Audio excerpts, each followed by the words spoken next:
quicker than when your offense takes the ball, marches down the field, and scores. Well, this is an unenviable situation that Hampton is in. Here he gets stuffed, and two guys come in and look at the pursuit by Phoebus, and they put him for a loss. And when you start out this deep in your own territory, it's really a tough situation.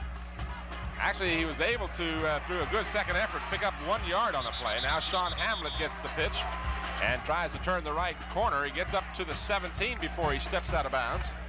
And that'll bring up a third down. Well, it limits and about 6. Excuse me, Tim. It limits your opportunity, guys, when you're down.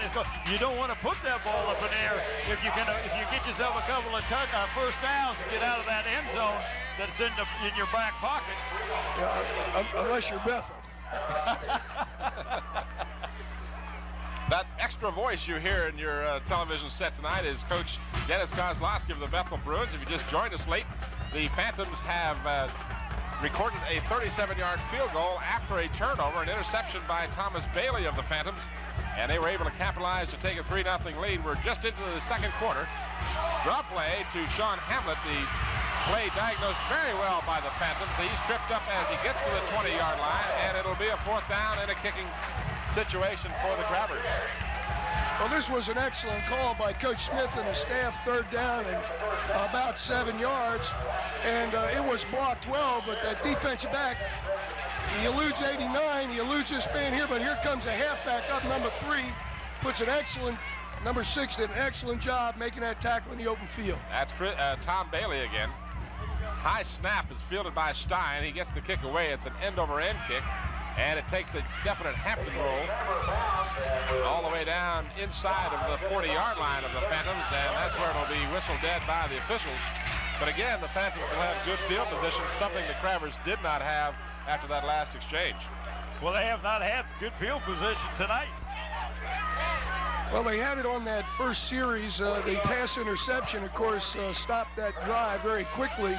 And, of course, what little return he did gave that Phoebus offense good field possession to implement their ground attack and just churn the yardage away to get that field goal. Well, you mentioned that Tom Bailey's the one that intercepted the pass. He was normally the starting quarterback, and he's a good defensive player and a good athlete. And it's good to see that he stepped up defensively. Good yardage. Fumble after a 9-yard gain, and we're going to say, did the ball come loose on the contact with the ground? Of course, the rule is the ground cannot cause a fumble, and apparently that's going to be the call. Much to the unhappiness of the Hampton side. Watch this if you may. Just a straight dive to the fullback. That's Tom Moore. And let's watch and see now. That ball, well, I'm not sure it wasn't a little loose before he hit the ground, but it was signaled down on the field. A good call by the officials. They were right on top of the play. Okay. Guys, we sure appreciate you coming by. It's my pleasure, gentlemen. Keep up the good work. And we'll have that gold watch in the mail to you guys for being our guest here in the first quarter. So Phoebus retains possession, but it's 2nd down, and now the Phantoms get into Hampton territory with a 1st down. Well, and now you got to say that Phoebus wants this game a whole lot more than Hampton does. That Hampton, who has got a good defense. I'm not going to say that. And it's just right now that Phoebus has not got any recognition. They have not played a hard schedule. Hampton's defense has just done an excellent job all year, and Phoebus has just beaten them off the line of scrimmage.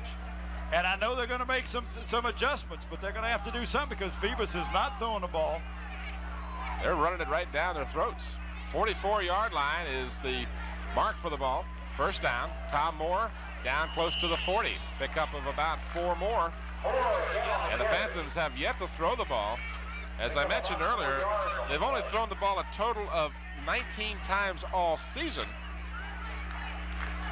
And only 134 yards amassed in 4 games. So you can tell that that's just not their game plan. Here's the replay of the last down. There you see Moore, just a straight up the middle handoff. Well, you put that man in motion, and that brings the linebacker over and helps create a seam. Pickup of almost 5. Let's call it 2nd down and a short 6. And Tom Moore tries the left side of the line with no success, as he may have gotten a yard at the very most. 8:05 remaining in the first half. The game moving extremely quickly. The Phantoms have had the ball the majority of the time, and since they don't throw the ball, the clock continues to run. Right. This is one of the first times you can see on the replay where Chris Moore goes straight ahead, and he is met at the line of scrimmage and doesn't get anywhere. There's nowhere to go. In fact, it looked like he ran into his own player there at the beginning, and that was one of the very few times that Phoebus has not picked up 3 or 4 yards. 3rd down and 5, ball at the Hampton 40. And they're lined up in a... And they throw the ball, almost intercepted. The flag is down. 2 flags, as a matter of fact. Sean Hamlet leaped up in the air and had the ball, but couldn't hold on to it. So now you see why they don't throw very often. That ball was a bad pass. They look like they went into an unbalanced line, and if the man here on this side was on the line of scrimmage, then the end would have been ineligible. There you saw Sean Hamlet went up to make the intercept but couldn't hold on to it. The flags are against the Phoebus Phantoms. Let's listen in to Jack Winley. Had an ineligible receiver downfield on offense, refused, 4th down. So you heard it. Well, that's what happened when your wide man is on the line of scrimmage. Then the guys at the end of the the line, so to speak, before you get wide, is either got to be back or he becomes an ineligible receiver.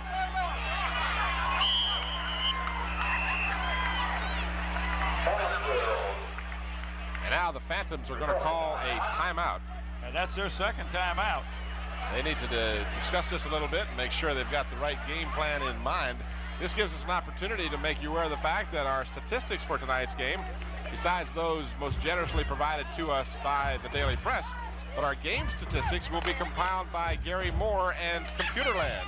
And Gary is here, rushed back from Petersburg, Virginia today to be on hand for this, and we appreciate their efforts. And he's by himself tonight. He doesn't have a spotter, so he's got a tough job without a spotter. Tough job. I also want to mention the fact that Hampton is having this half a marathon. It's going to be promoted by Provoco Corporation, and it's going to be the 10th day of February. And we're going to do that, and we ask all our viewers, if you are a runner, come on out and participate, because Tim won't get in your way. Sure won't. So the Phantoms have discussed their options here. Mike Smith is coming off the field, having told his defense what they should do. And now a big 4th down and 5, and the Phantoms are going to be in deep punt formation. Of course, you can always watch for a fake. No rush by the Crabbers, and again, not a particularly good kick by Beckner. Fair catch called for. The ball fumbled. The ball is still loose. The Phantoms have got it, and they're not going to get a be a touchdown. They cannot advance the ball, but they will have it inside the Hampton 5-yard line.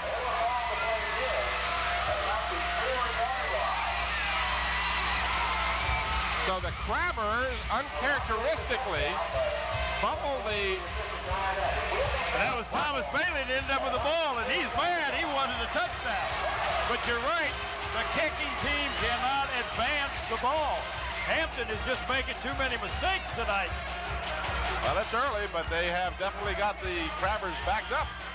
Bailey, here you see the punt from Beckner. Again, not a good kick. Well, it was just a kind of a pooch kick. He was just trying to get it to drop down, and that was number 11 that fumbled the ball. That's Ron Hill.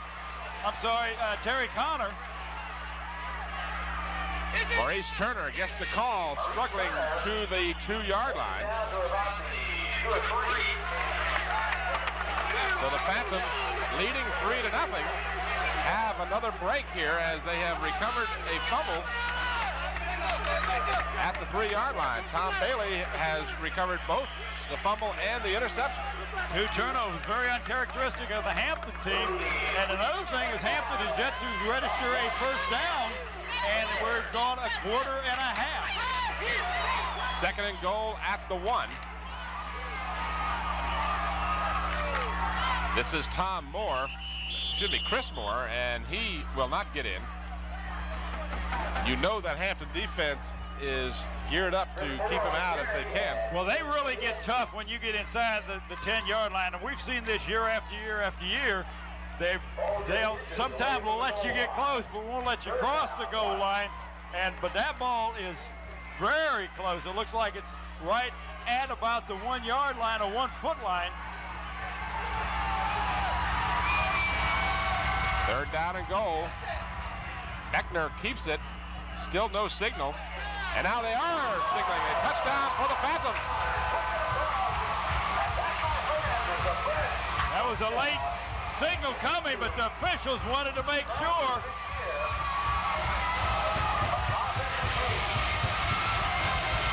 And they are sure now. And this crowd on this sideline is just going absolutely wild.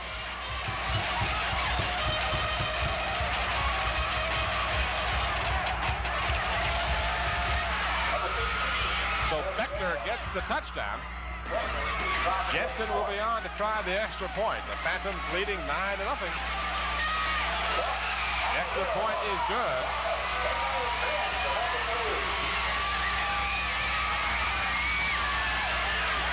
Watch this on the score, and it's just a straight quarterback keeper, and it looks like he stopped, but he keeps moving.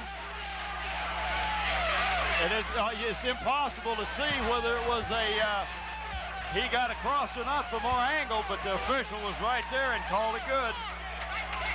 So the Phantoms have again capitalized on a turnover. Both times Thomas Bailey has either intercepted the ball or in this last case recovered the fumble, and the Phantoms took it right in. And now the Crabbers find themselves trailing 10-0 with 5:58 remaining in the first half. So the Phantoms, as I mentioned before, and this game is far from over, so don't go away, folks, but the Phantoms have just not gotten any respect, and I think someone now is probably standing up and saying, wait a minute, maybe we are not giving them the credit they should get at this point. Jensen kicks it down to the 1 yard line.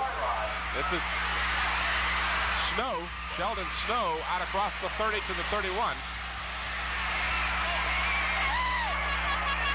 Check that, Deshaun Merrow, number 33, carries the ball. So the Crabbers will set up from their 31. Watch it, he almost, if he's in the end zone, if the ball goes in the end zone, the ball is brought out to the out to the 20-yard line, but he catches that ball right at the goal line. Nice run back. Back to the live action, nothing happening from Vic Williams. And you see that defense is all fired up for the Phantoms. In there, 33, Kevin Giles, a two-way player for the Phantoms. Well, I talked to Kevin last night after our ball game, and he says, why haven't you done any of our games yet? And I said, Kevin, we're going to do 4 in a row. I says, well, we're looking for a player of the game. He says, watch me. Right now, he's going to have to battle Tom Bailey for that honor, and so far. And now an official's timeout. Well, they got 4th down on the sideline. I know it's not 4th down yet. It's got to be 2nd. They need to get it changed over there. There we go. All right, we're squared away now. 2nd down and 11.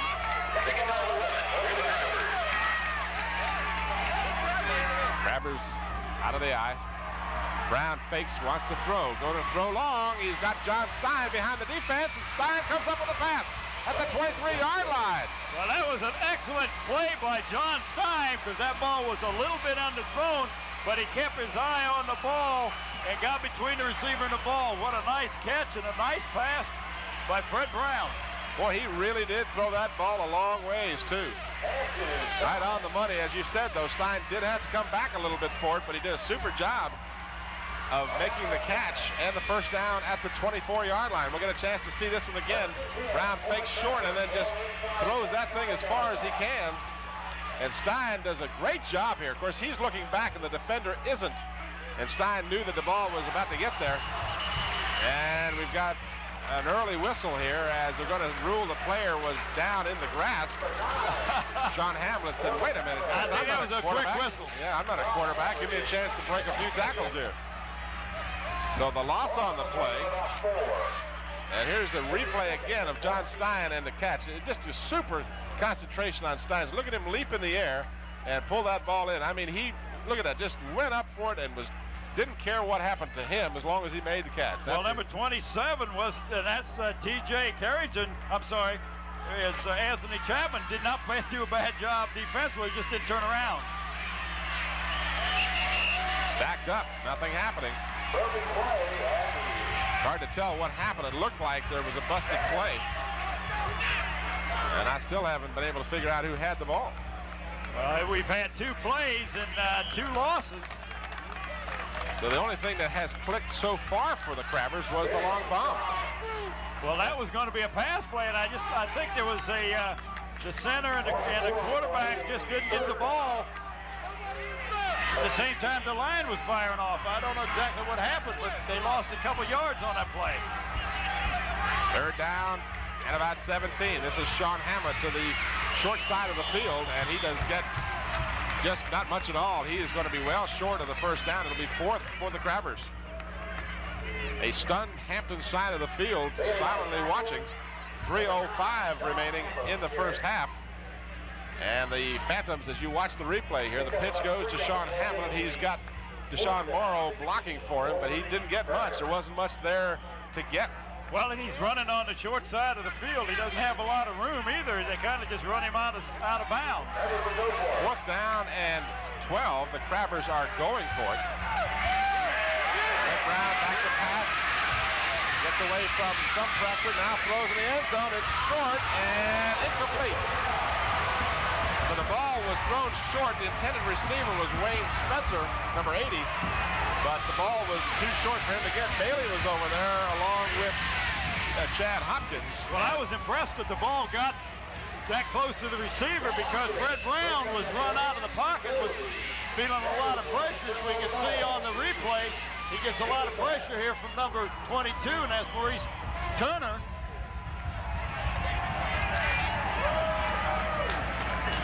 Ball was almost picked off. In fact, Spencer became a defensive player in the sense that he had to tackle the defender. Well, had he has intercepted the ball, they would have lost 6 yards because it had the ball at the 20 instead of the 26. So the Phantoms leading by a touchdown and a field goal, take over on downs, and they run it out to about the 27. 2:50 remaining in the 1st half. The Phoebus Phantoms and the Hampton Crabbers locked up, and the Phantoms are ahead 10-0. I'm Tim Cole with Bob Hintz. This game recorded Saturday, the 6th of October, 1990. Hope you're enjoying the ball game here on Channel 5, your place for Hampton High School sports. I will talk to our director and see if he can get a hold of Dr. Still and have him come on up here to the booth with us. Maurice Turner gets the handoff, spins away from a couple of would-be tacklers, and is out to the 32-yard line. Our director, who's he calling Hot Sausage Man anyway? Not you, not me. Watch Turner after he gets hit. We've watched him do this for 4 years. He does not stop. He keeps his feet moving and little short choppy steps, and he's hard to bring down. 3rd down and almost 5. Minute 37, the clock moving. Chris Moore gets the call, and he will not get the 1st down. So we'll see the kicking team come on for the Phantoms, and now the Crabbers will use one of their 3 timeouts to stop the clock. And that'll give them 2 remaining. And the clock will stop with 1:27 remaining in the 1st half. If you joined us late, the Phantoms, after an interception by Tom Bailey, drove the length of the field and had to settle for a 37-yard field goal by John Jensen. And then on a punt play, the Crabbers fumbled the punt, and Tom Bailey again recovered, and the Phantoms took it in with Beckner, the quarterback, going the final yard for the touchdown, and again Jensen's extra point made it 10-0. You're looking into the huddle. You see Bill D, the coach with the white cap on, coming back over to the sideline. Has to be very happy with the proceedings so far in the 1st half. If you're Phoebus, you're really excited because this is the first time that the defense has been scored on, Hampton's defense, and you've already scored 10 points, and it's not halftime yet. Beckner will get another chance to put the ball. This time he gets all of it, driving Sean Hamlet all the way back to the 18-yard line. Hamlet, and he's still, well, he's going to get loose now, picking up some blockers. And we've got some blocking along the sidelines. He's got one man to beat. He's going to go all the way. Oh, I tell you, there was some wicked blocking. I see no flag. That ball being kicked as far as it did gave Hampton a chance to set up a wall. And that was an awesome run back by Sean Hamlet. But you got to credit the blockers. They really started picking off the Phoebus defenders. Someone in the booth here was yelling for a clip. There was a block from behind around the 35-yard line, but no flag fell. And Sean Hamlet redeems himself after having fumbled the last time he handled a punt. This time he returns it unofficially 82 yards and the touchdown. Welch will try the extra point. His kick is up and his kick is good. So just like that, the Hampton Crabbers, whose offense has sputtered here in the first half, takes the punt and returns it 82 yards. We'll get a chance, hopefully, to watch this again. Well, this is one thing that Coach Kaz was talking about, how well Hampton special teams do, and especially running the ball back. But Beckner got all of that ball when he kicked it. I thought it was going over Hamlet's head. Well, we're still waiting. Mr. Director, we're going to have that one again? We got some fans in the stands turned around waiting for we don't have that one? You better believe we got that one.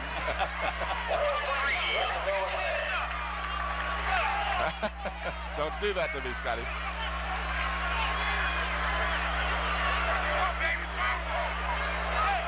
Well, we'll get it for you if we have it. It may have been serious.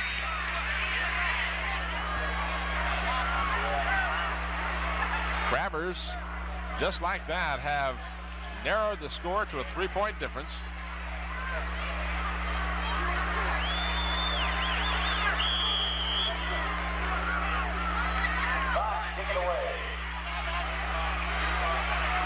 Short kick taken at the 21-yard line and out to the 30. That is Thomas Bailey. Number 51 made the tackle, hurt himself, but he's going to be able to get off the field. Well, he got up and then. Actually, I believe that's 41, McCorkindale.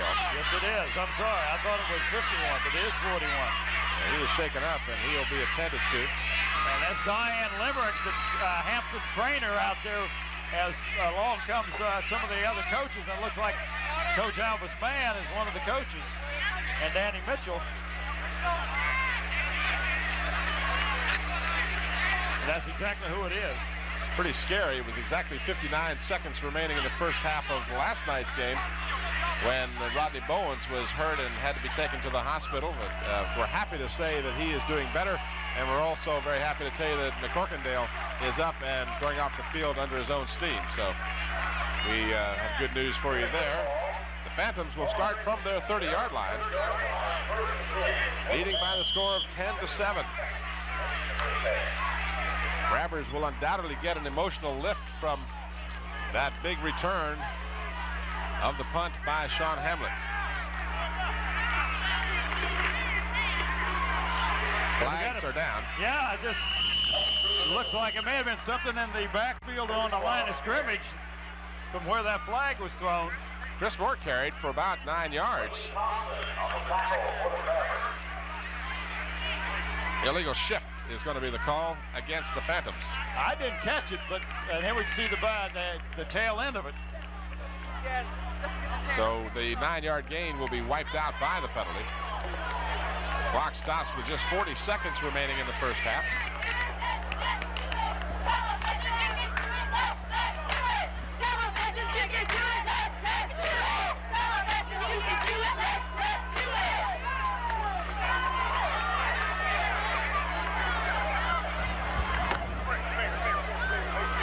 Illegal position on the offense. Replays down. So referee Jack Whitley tells us an illegal position on the offense, and a 5-yard penalty backs them up 1st and 15. Clock is restarted with 33 seconds remaining.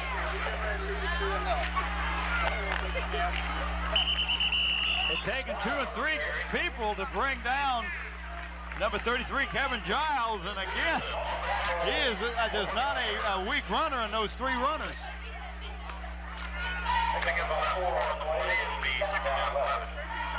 All right, clock is running, and that's going to be it for the first quarter. The final, or rather at least the halftime score, will find the Phoebus Phantoms on top of the Hampton Crabbers. There you see the clock, 10-7 at halftime. We'll return with more of our game tonight after this brief timeout.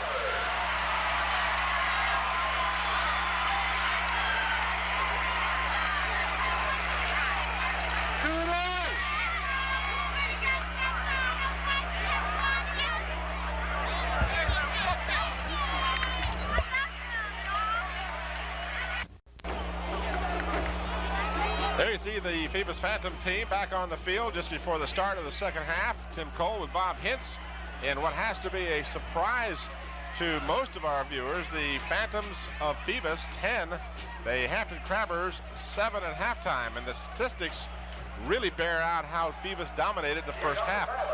Time of possession alone, without getting into any other statistics, would prove 18 minutes and some change for the Phantoms, only 5 minutes and 48 seconds for the Hampton Crabbers. That's unbelievable. 2 first downs in the first half for the Crabbers. Both of them came by passing. The Phantoms had 7 first downs, 6 by rushing and 1 by a penalty. Neither team was able to convert on a 3rd down, as Crabbers were 0 for 4 and the Phantoms were 0 for 5. Total net yards find the Crabbers with 54 yards, 46 of those coming in the air, and only 8 yards rushing in the first half. 84 yards for the Phantoms, and they had all of those yards coming on the ground. Total rushing plays, 25 for the Phantoms and 1 pass play, while the Crabbers had 9 rushing plays and they attempted 3 passes. So only 12 offensive plays for the Crabbers in the first 24 minutes. Average gain per pass, of course, the Crabbers with that big 46-yard completion, averaging 15 yards per pass attempt and 46 yards for the 1 catch. Fumbles, the Crabbers had that 1 fumble, and that led to the touchdown scored by Kevin Beckner. The other turnover was an interception, and that one was made by Tom Bailey, and that led to the field goal. So the 2 turnovers that the Crabbers committed in the first half resulted in 2 scores for the Phantoms. The only score for the Crabbers, of course, and officially an 82-yard punt return by Sean Hamlet. Well, Hampton will have the ball to start this second half. They kicked off the first half, and I know they want to try to get back on the ball, get back on the board, as it were, and try to move the ball, get your offense running. Bill D said earlier this week, if we can keep Hampton from making the big plays, we have a good chance of beating this team. Well, Hampton's had 2 big plays, one on a big long pass play, but netted 0 points. But that 82-yard return of a Kevin Beckner kick lit up the crowd on the far side. Individual stats in the half find Sean Hamlet with 4 carries for 11 yards. He was thrown for a 4-yard loss on one of those, so he netted out 7 yards. 3 yards on 1 carry for Deshaun Morrow.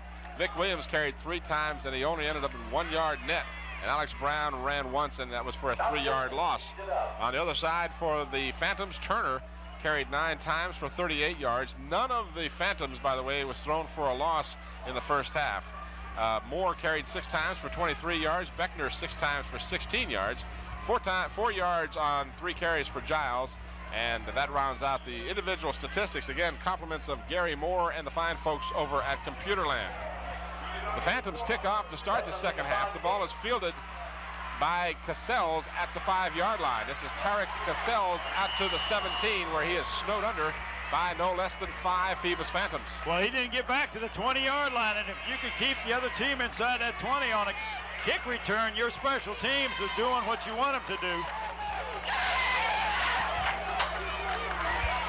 guess the big question is what kind of adjustments were made at halftime by both of the coaches. There you see the replay of the second half kickoff. That was a nice angle. We have a camera in the end zone, and you could see following the kicker right into the kick and watch the ball, and you said there was a host of phantoms. Vic Williams gets the pitch and tries to turn the corner, but nothing happening there. As again, that Phoebus defense is swarming all over the Hampton runners. Williams on the carry. Rodney Nichols also on the tackle.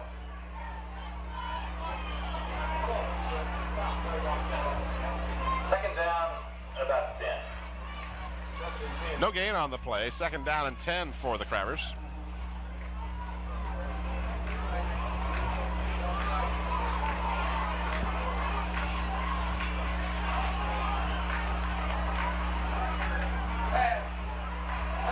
Brown wants to pass. He's getting pressure, rolling at his 5-yard line, and he is going to go down at the 15. The ball comes loose, but the officials are going to rule that the ball was dead where he went down at the 16-yard line. The ball down at about the 16-yard line. So again, that rule that the ground cannot cause a fumble comes into effect. Well, he was down. His knee hit before the ball came out, but boy, he was kind of running for his life back there. And I know that if you're on the Hampton side, you don't want to see that because he's very close to his own end zone. And all he did was get back to the original line of scrimmage. So it's third down and 10 for the Crabbers as their offense continues to struggle. Here you see the replay. Brown getting all kinds of pressure by Maurice Turner. Brown did a good job of keeping Turner off of him because he could have been thrown back inside the 5. Maurice Turner, another one of those good two-way athletes. And nothing happening again as the middle of that Phoebus line has just played tremendous defense throughout the evening. That number 33, Kevin Giles, again on the stop. He's the linebacker on that side and another two-way player. But I tell you, they have got the Hampton dive play really stopped at this point. Phoebus should end up with decent field position. Stein standing back inside his own 5-yard line. Some pressure from the Phantoms. Stein gets it away. It's fielded by Bailey. No fair catch called for. And Bailey is dropped at the 49-yard line. But again, the Phantoms will have great field position for this possession. Well, anytime you've got the ball and you start off in the other side of the 50, you've got good field position.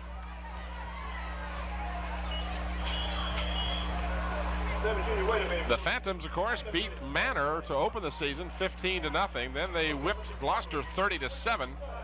They beat Benchville 14-0 and defeated Ferguson 20-0 to stand 4-0. And now they lead by 3 at the Hampton 49-yard line. This is Chris Moore to the Hampton 46. 8:50 remaining in the third quarter. You're watching the game that was taped on the 6th of October, 1990, between the Hampton Crabbers, number 1 in the state and number 1 in the district. I should say number 1 at least for the time being, tied with the Phoebus Phantoms, who are also undefeated but not ranked in the state. And by the way, Hampton last week was ranked number 20 nationally by USA Today among all the high school teams in the nation. So if the Phantoms can hold on to this victory, boy, what an upset that'll be. Maurice Turner carries across the 45 down to about the 43 of Hampton.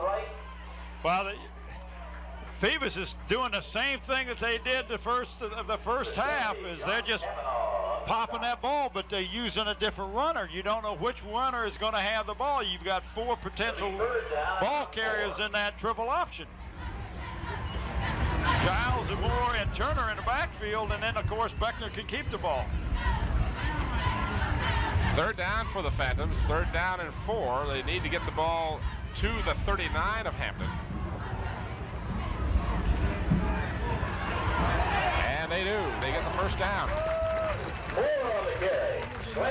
So the fullback, Chris Moore, gets the call. And a good effort by Moore to get the first down. And that's the truth. They are really doing a good job of distributing the ball. Phoebus is.